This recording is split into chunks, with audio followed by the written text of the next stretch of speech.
Ang Nature's Way, para sa side ko, napakalabo nilang umalis sa AIM. Bakit? Unang-una, first time ng Nature's Way na naghanap ng kapartner na networking company na natagpuan nila is AIM Global. Una, ang Nature's Way, halos hindi sila nakikinig before sa presidente sa mga may-ari ng AIM Global kasi nga, mas mataas ang tingin nila sa sarili nila. Pero nung pinatunayan ng AIM Global na yung target skills na gusto nila, nabibigay ng sobrang bilis ng AIM Global, dumating sa point na ang Nature's Way na mismo ang nakikinig sa mga may-ari.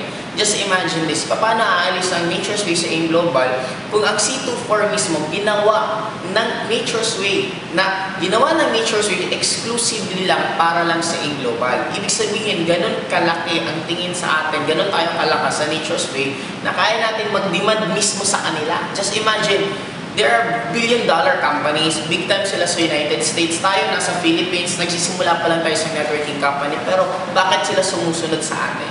Ganon kalaki ang tiwala ng Nature's Way mismo sa AIM Global. Kaya gumawa ka sila ng produkto na exclusive lang sa atin.